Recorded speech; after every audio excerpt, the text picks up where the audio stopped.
गद्दारी की है, हमारे साथ गद्दारी की है।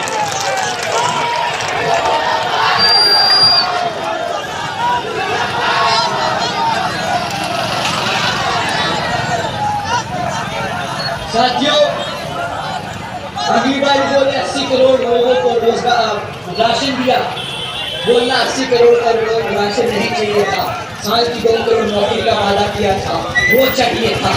कहाँ है मेरे साल की 2 करोड़ की नौकरियां? आज 10 साल होने को जा रहे हैं।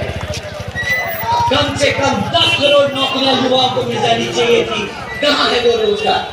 सवाल पूछेगा सर, मुफ्त में वोट नहीं देगा, मुफ्त में वोट नहीं देगा। अगर बोले ना नमक खाया है, वही थैला, जिस थैले में राशन दिया है वही थैला खाली पकड़ा के वापस भेज देना, बोलना ये रखो तुम्हारा थैला, नहीं देना तुम्हें।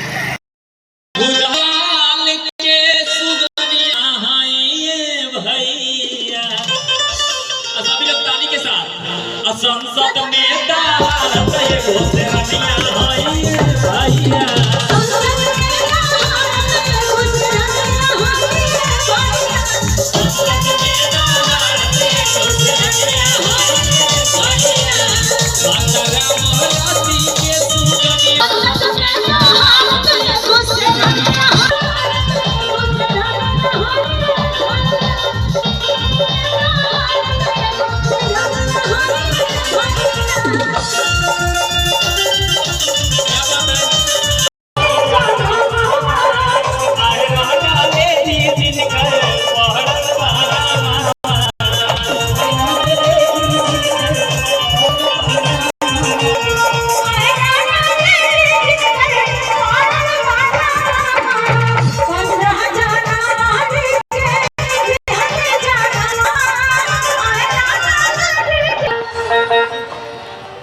भैया भाई राजकुमार टेंट वाले व्यवस्थापक राजकुमार जी से अनुरोध है कि आप पर्दा जरूर बनवा दें।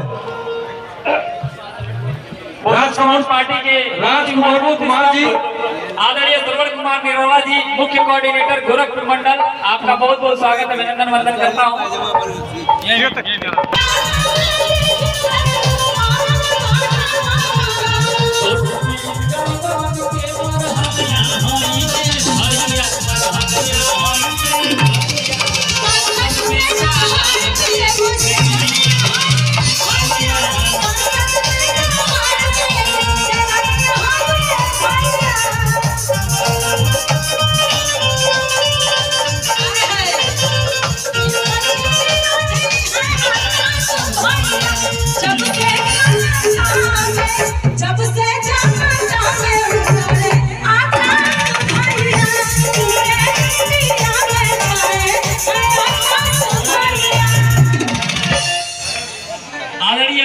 वीरेंद्र पांडे जी, आप पूर्व प्रत्याशी रह चुके हैं बहुजन समाज पार्टी के देवरिया से, अरे चौरा चौरी से, हाँ चौरा चौरी से, आपके तरफ से एक सारा सम्मान, थैंक यू सो मच, आपका भी बहुत बहुत अभिनंदन वंदन।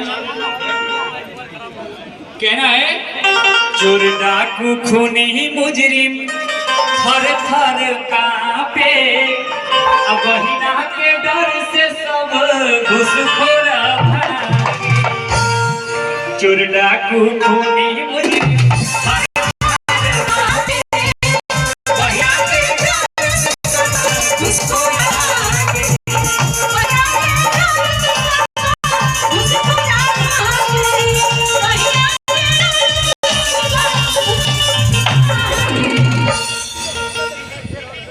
टेंट वाले भाई राजकुमार जी जाकर भी अगला मंच के पास आप आ जाए।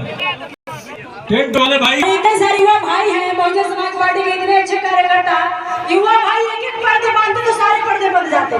क्या कह रहे हैं आप लोग? कब तक वेट करेंगे? होना चाहिए नहीं? जय भीम। आदरणीय विनीत कुमार जी, ग्राम प्रधान इटौआ, आपका बहुत बहुत सम्मान, आपकी तरफ से ढेर सारा support, thank you so much. उन्होंने गांव में बड़ा पेड़ पे चढ़ेला लोग खंभा पे आई टेंट बांधने के बाद अपन गांव में तो कम से कम एक एक पर्दा एक युवा भाई बांधे, सारे पर्दे बंद जाएंगे।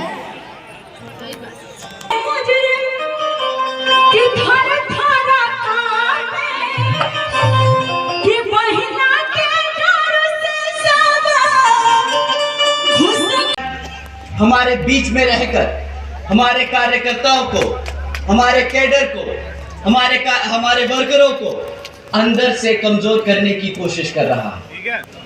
आप सब जानते होंगे कि पिछले कुछ समय से यहाँ पर हमारे जो दुश्मन है वो बहरूपिये का रूप लेकर हमारे लोगों के बीच में रहकर हमारे कैडर को, हमारे लोगों को भटकाने का काम कर रहे हैं। आप जानते होंगे कि ये बहरूपिये आप लोगों के बीच में रहकर किस तरीके से आपको कमजोर करने की कोशिश कर रहे हैं। आप सबको उनको पहचानना बहुत जरूरी है साथियों। ये बहरूपिये जय भीम का नारा लगाते हैं। ये बहरूपिये गले में पटका पहनकर आपके हकों की बात करते हैं, परंतु जब अपने नेता चुनने की बात आती है तो कुछ बहरूपिये इतने समझदार होते हैं, अपने आप को ही नेता बना लेते हैं। घबराने की बात वहां तक नहीं साथियों, घबराने की बात तब है जब ये अपने आप को नेता बनाकर बहुजन समाज पार्टी बहन जी से दूर करके अन्य विपक्षी नेताओं को बड़ा हितैषी बताते हैं, बहुजन समाज का हितैषी बताते हैं। तो साथियों, अगर कोई बहरूपिया आपके बीच में आकर आपके हकों की बात कर बहन जी के अलावा किसी और को नेता माने तो समझ जाइएगा कि आपके बीच में वो दुश्मन खड़ा है जिससे आपको सावधान रहना होगा।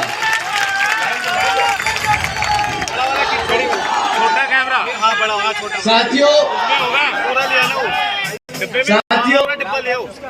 ये मैं बहुत जिम्मेदारी से कह रहा हूं, और अगर आप लोगों को ये बात सही लगे तो मेरी ये लाइनें खत्म होने के बाद जय भीम के नारे लगाइएगा।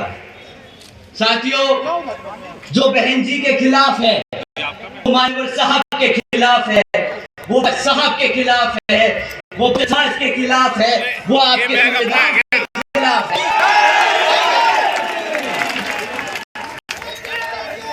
गाड़ी में लेके आओ कोई, ये यही है, यही रखा हो रहा है। आपका हाथी किताबी बोझ में दब रहा है। आप सब ने ये शिकायत सुनी होगी, ये बात तो नहीं है इसके परंतु हकीकत कुछ और है, रूप में ये है। परंतु एक पार्टी है, एक राष्ट्रीय पार्टी है जिसने किसी भी धनराशि से 1 रुपया नहीं लिया। आप जानते हैं वो कौन सी पार्टी है?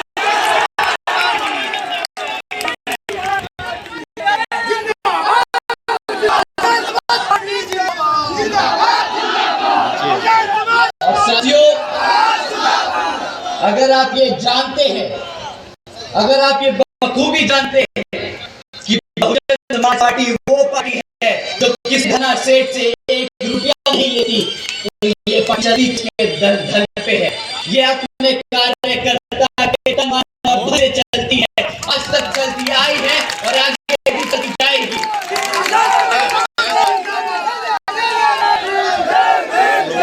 साथियों, बताएं हमारे सभी कार्यकर्ताओं से जब जब मुझे बात करने का मौका मिला, जब जब मैंने उनसे ये मुद्दे उठाए कि बात ये भाई सच है कि आप लोगों को किताबों का बोझ भारी लग रहा है, तो पता है पलट के हमारा कार्यकर्ता क्या बोलता है?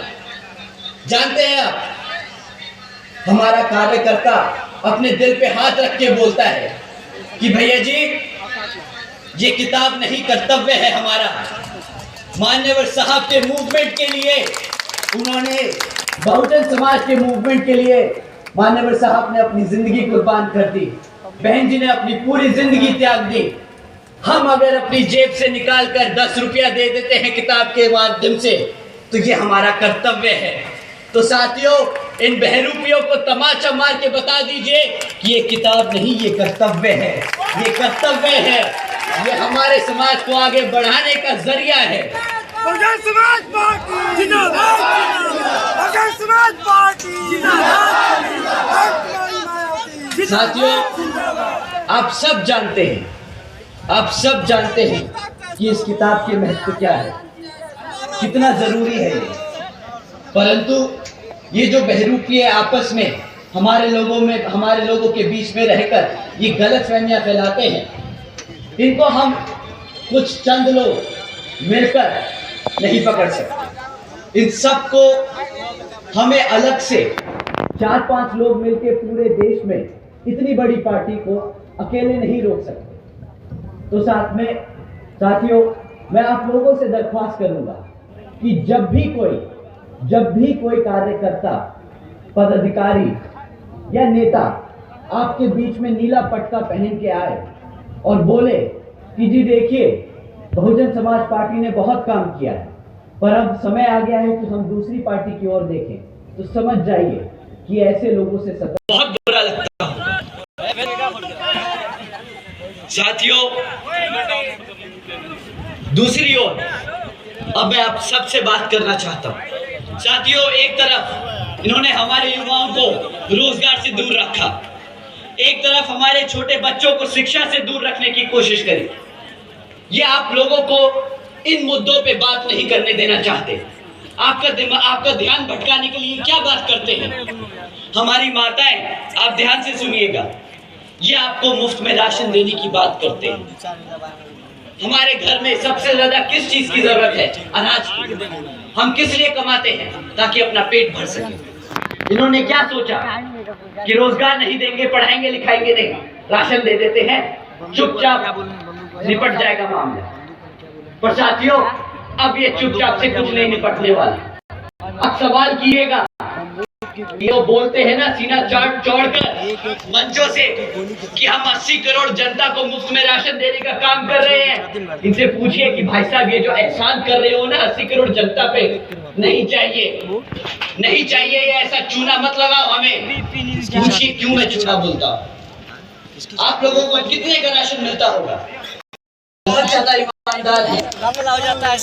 5 किलो का आटा देते हैं, तेल भी देंगे, चीनी भी देंगे, गैस सिलेंडर भी देंगे। आपको 1000 रुपए से ज्यादा नहीं मिलता, 1000 रुपए से ज्यादा राशन नहीं मिलता। पर अगर साल में 1000 रुपए के हिसाब से भी लगा ले तो 12,000 से ज्यादा रुपए का राशन नहीं बनता। मानते साथियों? क्यों हमारी माताएं बहनें बताइए, 12,000 रुपए का राशन तो नहीं बनता। पर अगर आपकी क्लास 4 की नौकरी लगी होती तो महीने का कितना कमाते? कम से कम 15 से 20,000 रुपया, कम से कम 20,000 रुपया।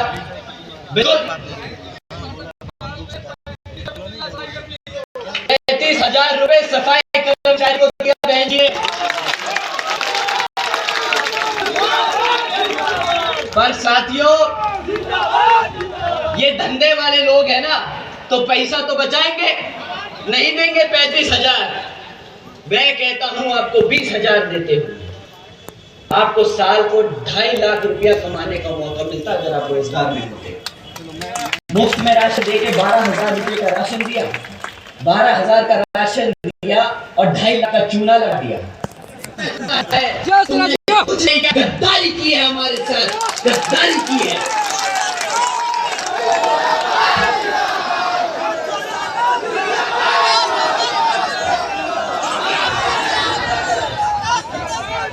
साथियों, अगली बार बोले 80 करोड़ लोगों को रोजगार राशन दिया, बोलना 80 करोड़ का राशन नहीं चाहिए था, साल की 2 करोड़ नौकरी का वादा किया था, वो चाहिए था। कहाँ है मेरे साल की 2 करोड़ की नौकरियां? आज 10 साल होने को जा रहे हैं। कम से कम 10 करोड़ नौकरियां युवाओं को मिल जानी चाहिए थी। कहाँ है वो रोजगार? सवाल पूछेगा साथियों। मुफ्त में वोट नहीं देना है, मुफ्त में वोट नहीं देना है। अगर बोले ना नमक खाया है, वही थैला, जिस थैले में राशन दिया है वही थैला खाली पकड़ा के वापस भेज देना। बोलना ये रखो तुम्हारा थैला, नहीं देना तुम्हें वोट, नहीं चाहिए तुम्हारी राजनीति, नहीं चाहिए तुम्हारा राशन।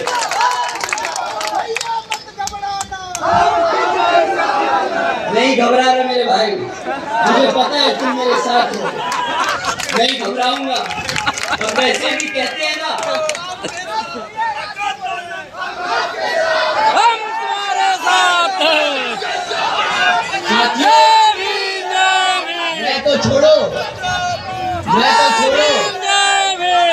बहुजन समाज का हर एक बच्चा किसी से नहीं घबराता, क्योंकि उस बच्चे पे शेरनी का हाथ है।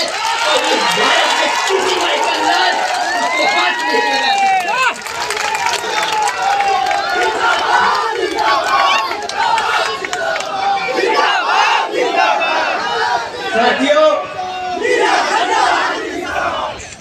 रोजगार के नाम पे बहुत सारे लोग, स्पेशली आदरणीय प्रधानमंत्री जी ने एक बार बयान दिया था कि भाई स्टूडियो के बाहर खड़ा हुआ लड़का अगर पकोड़े बेच रहा है तो वो भी रोजगार है। कहा था गए थे। तो इसी अगर लॉजिक को माने, अगर इसी चीज को मान ले तो भाई चौराहे पे कटोरा लिए खड़ा आदमी जो भीख मांग रहा है वो भी रोजगार है। और साथियों, वो दिन दूर नहीं, अगर प्रधानमंत्री जी दोबारा आ गए ना तो पूरा देश चौराहे पे खड़े होकर भीख मांग रहा होगा। और तब भी ये लोग मंचों से खड़े होकर बोल रहे होंगे हमने पूरे देश को रोजगार देने का काम किया। साथियों, 2 मिनट में महंगाई पे लूंगा।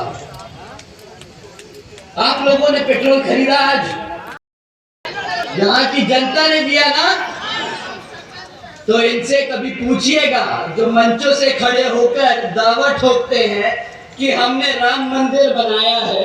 भाई ना तुम पैसे दिए हो, ना तुम कोर्ट का ऑर्डर लेके आए हो, ना तुमने जमीन खोदी, तो किस बात का क्रेडिट मांगते हो राम मंदिर का? पर घमंड पूरा है।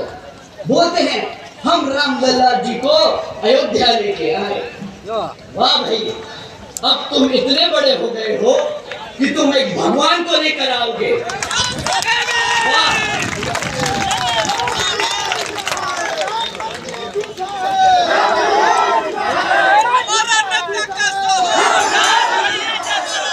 ऐसा मैं मन से नहीं बोल सकता। क्या बोला आपने?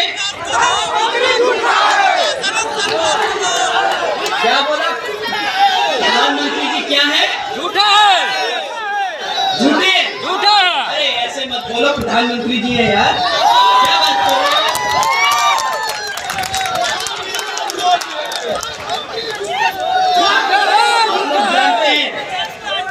आप लोग जानते हैं अभी उन्होंने अपने भाषण में हमें बोला, हमें क्या, उन्होंने बोला जो भी लोग बुलडोजर की सरकार को जो लोग बुलडोजर की सरकार से बदनाम कर रहे हैं उन लोगों को अपनी आंखें खोलनी चाहिए और देखना चाहिए कि किस तरह योगी जी ने यहाँ उत्तर प्रदेश में कितना उद्योग पैदा किया है। हमने आंखें खोली, उनके भाषण सुनने के बाद हमें लगा हम ही गलत थे शायद। हम इतनी सारी न्यूज पढ़ रहे थे, हम अपने लोगों से मिल रहे थे, पूछ रहे थे बेटा क्या कर रहे हो आजकल? बोले भैया फ्री राशन का इकट्ठा कर रहे हैं। पर ठीक है, मोदी जी ने कहा तो हमने आंखें खोली और पढ़ा। अपनी आंखें खोल के देखा तो पता चला पिछले 1 साल में यहाँ उत्तर प्रदेश में अकेले ही 65,000 से ज्यादा हमारी बहन बेटियों पर अत्याचार के केस दर्ज हुए। वाह मोदी जी, हमने सोचा कि शायद एक चीज होगी जो खराब हो गई, मे भी दूसरी चीज सही हो। हमने फिर और ढूंढा कि भाई कुछ तो सही किया होगा। फिर देखा कि पिछले 1 साल में 400 से ज्यादा किसान भाइयों ने आत्महत्या कर ली। इनकी गलत नीतियां नहीं होंगी, उनकी मजबूरी नहीं होंगी, कोई बात नहीं। बुलडोजर की सरकार नहीं है, अपनी बहन बेटियों पर अत्याचार करने की सरकार हो, किसानों को मारने की सरकार हो शायद। फिर एक और आंखें खोली, दोबारा से देखा 62 प्योन की नौकरियां आई थी सरकारी क्लास 5 की। उसके लिए 90,000 से ज्यादा पीएचडी ग्रेजुएट्स और मास्टर्स डिग्री होल्डर ने अप्लाई किया। भाई पता नहीं, शायद बहुत ज्यादा उद्योग बढ़ रहा है तो प्योन की नौकरी के लिए दौड़ रहे हो नौजवान, पता नहीं। फिर और देखा, पता चला यूपी में 40% 5 साल से कम उम्र के बच्चे कुपोषण के शिकार हैं, खाना भी नहीं दे पा रहे। अब आपको तो पता ही है सरकारी राशन कैसा मिलता है, उसकी क्वालिटी क्या है। तो शायद ये भी सच हो क्या आप जानते हैं साथियों, बच्चों के खिलाफ यौन शोषण के मामले में यूपी नंबर 1 बन गया है ना। मैंने आंखें खोली, बुलडोजर से आगे देखा तो पता चला ये सब भी है। हमारी बहन बेटियों के खिलाफ जो अत्याचार होता है, देश में नंबर 1 पहुंच गया यूपी। ये भी देख लिया, शायद आंखें ज्यादा खोल ली मैंने। क्या आप जानते हैं, हत्या के मामले पूरे देश में सबसे ज्यादा यूपी में हो रहे हैं। सही बात। यहाँ पर कोई फैक्ट्रियां नहीं लगी, यहाँ पे किडनैप करने की फैक्ट्रियां लगी हैं, रोजगार देने की फैक्ट्रियां नहीं लगी। साथियों, ये है हकीकत भाजपा सरकार की। तो साथियों ठीक है, आज के बाद से हम बुलडोजर की सरकार नहीं बोलेंगे। योगी जी की सरकार बुलडोजर की सरकार नहीं है, ठीक है? मान लिया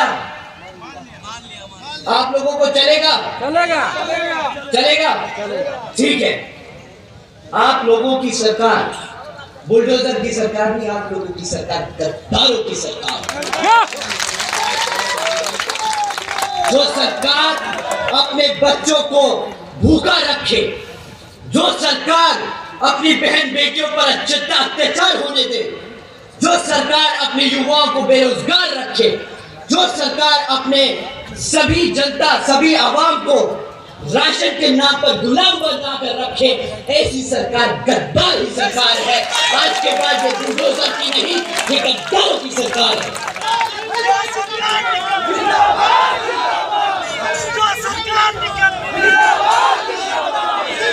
साथियों, बताते हैं कि भैया टोपी तो उन्होंने पहनी थी, बट वोट डालने के बाद पता चला टोपी तो हमें पहना के चले गए।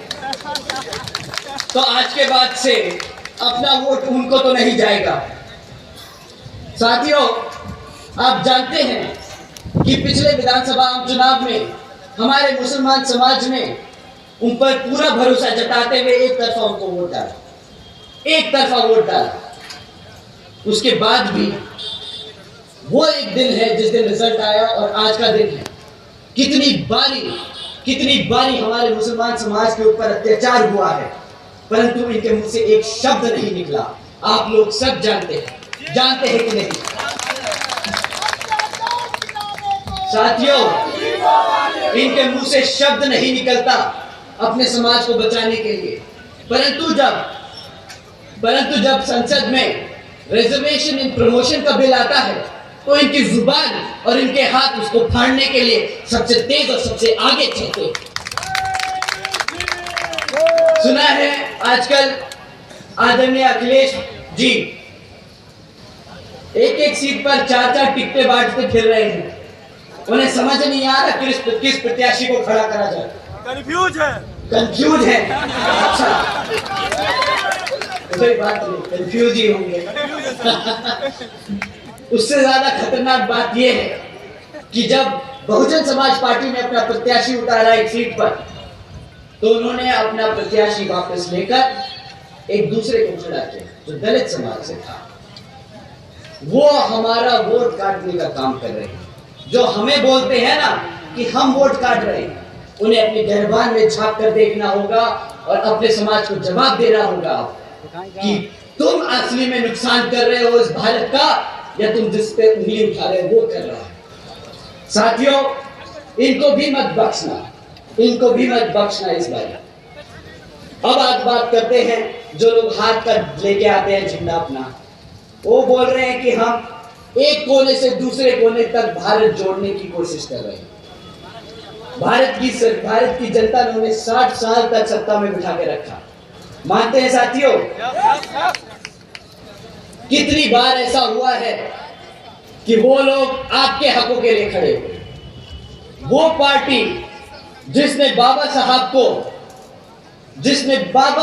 को भारत रत्न देने से मना कर दिया था, जिसने बाबा साहब को भारत रत्न देने से रोक के रखा, वो पार्टी आज बोलती है कि हम SC ST और OBC समाज को आरक्षण देने की पूरी कोशिश करेंगे। क्यों भाई? अब जब मान्यवर साहब ने, अब जब बहन जी ने इस बहुजन समाज को इकट्ठा कर पूरे देश में इसकी ताकत एहसास दिला दी, तो अब तुम्हें इससे घबराहट हो रही है, अब तुम इससे डर रहे हो, तो अब बात कर रहे हो 60 साल बाद इनको आरक्षण देने की। साथियों, ये पैदाइशी गद्दार है, इनको जवाब देने का कोई फायदा नहीं। वोट देना तो दूर की बात है, इनकी तरफ मुड़ के भी मत देखना।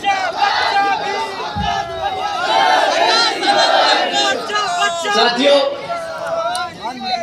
इन पे बहुत साथियों, बहन जी मॉडल ऑफ गवर्नेंस के तहत चलकर बसपा की सरकार ने प्रदेश में व्यावसायिक institutes, technical institutes, engineering colleges, polytechnic एवं इंडस्ट्रियल ट्रेनिंग इंस्टीट्यूट्स में अन्य पिछड़े वर्गों के लिए 27% सीटों की आरक्षण तय की थी।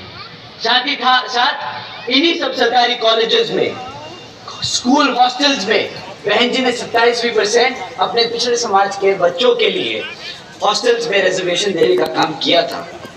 साथ ही आप जानते हैं, इन्होंने हमसे बोला कि बुलडोजर की सरकार नहीं बोलना, मान लिया नहीं बोलेंगे, पर बहन जी ने वही बुलडोजर का इस्तेमाल कर अपने सभी SC, ST, OBC व आदिवासी समाज के 3.5 लाख परिवारों को छत देने का काम किया था महामाया आवास योजना के तहत। आप जानते हैं, इन्हीं सब नीतियों पर चलकर बहन जी पूरे देश में सब समाज में से कमजोर वर्ग को अपना खुद का घर देने का काम करेंगे। साथियों, साथ ही साथ आप जानते हैं, हमारे युवा साथी जानकर हैरान होंगे कि बहन जी ने अपने शासनकाल के दौरान 90,000 से अधिक शिक्षकों को रोजगार देने का काम किया था, 1 लाख से अधिक सफाई कर्मचारियों को रोजगार देने का काम किया, 2 लाख से अधिक जवानों को पुलिस फोर्स में भर्ती किया था और 6 लाख से अधिक सभी समाज में से, अपर कास्ट समाज में से सभी कमजोर लोगों को विभिन्न विभागों में, सरकारी विभागों में रोजगार देने का काम किया। साथियों, बहन जी ने कभी जात देखकर, किसी धर्म को देखकर कभी भी रोजगार देने का या फायदा पहुंचाने का काम नहीं किया। उन्होंने उनके लिए जब वो मुख्य